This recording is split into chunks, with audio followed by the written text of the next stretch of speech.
اب نسب پاک سید الاولاق حضرت محمد مصطفیٰ صلی اللہ علیہ وآلہ وسلم کا ذکر مبارک یہاں سے شروع کرتے ہیں۔ سیدنا حضرت ابراہیم علیہ السلام سے شروع ہو رہا ہے۔ بتایا جاتا ہے کہ آپ کے مقام ولادت کے بارے میں مورخین میں اختلاف ہے۔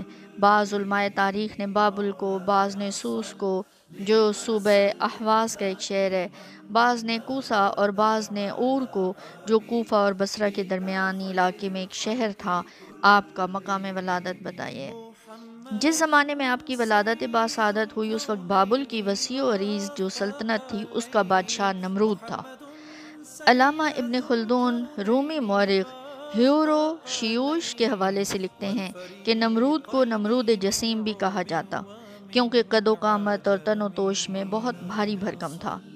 یہ رومی مورخ اس کے پایہ تخت بابل کے بارے میں لکھتا ہے کہ بابل کا شہر مربع شکل کا تھا اور اس کے ارد گرد جو فصیل تھی اس کی گولائی 80 میل تھی جو 200 ہاتھ اونچی تھی اور جس کی چوڑائی 50 ہاتھ تھی، اور وہ تمام اینٹوں اور قلعی کا بنا ہوا تھا۔ اس میں تانبے کے بنے ہوئے 100 دروازے تھے۔ اس کے اوپر پہرہ داروں اور جنگجو محافظوں کی رہائش گاہیں تھیں جو کہ ساری رات جاگ کر پہرہ دیا کرتے تھے۔ اس کے ارد گرد بہت بڑی گہری خندق تھی جسے پانی سے بھر دیا گیا تھا۔ اس سے اس مملکت کی مادی ترقی اور جنگی قوت کا بآسانی اندازہ لگایا جا سکتا ہے۔ یہاں کے سارے لوگ مشرک اور بت پرست تھے۔ نمرود ان کے مشرکانہ مذہب کا سرپرست بھی تھا اور خود اپنی رعایا کا معبود بھی تھا، اور مشرکانہ عقائد سے متعفن ماحول میں ایک جابر اور قاہر حکمران کے دور میں اللہ تعالیٰ نے حضرت ابراہیم علیہ السلام کو پیدا فرمایا اور ان کو ایسا ذہن رسا مرحمت فرمایا جس نے آپ کے گمراہ اہل وطن کے جھوٹے معبودوں کا سارا طلسم توڑ دیا۔ جب پہلی دفعہ چمکتا ستارہ نظر آیا تو آپ نے اپنے دل سے پوچھا کیا یہ میرا خالق ہے؟ جب وہ ڈوب گیا تو آپ اپنے فہم خدا داد سے اس حقیقت کو فوراً پا گئے کہ جو ڈوب جایا کرتا ہے وہ خداوند برحق نہیں ہوا کرتا۔ پھر 14ویں کا چاند نظر آیا، اس کی ذو فشانیوں سے سارا عالم منور ہو رہا تھا، تو آپ نے اپنے آپ سے استفسار کیا کیا یہ میرا رب ہے؟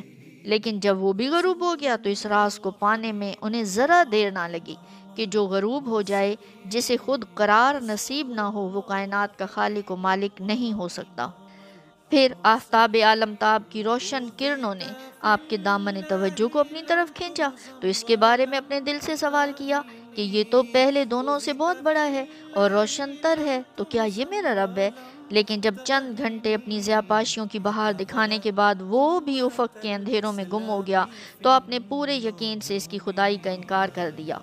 سورہ الانعام قرآن پاک میں آیت نمبر 78 میں ہے، آپ نے فرمایا اے میری قوم میں بیزار ہوں ان چیزوں سے جنہیں تم شریک ٹھہراتے ہو، اور اعلان کر دیا سورہ الانعام کی آیت نمبر 79 میں، بے شک میں نے پھیر لیا ہے اپنا رخ اس ذات کی طرف جس نے پیدا فرمایا آسمانوں اور زمین کو یکسو ہو کر۔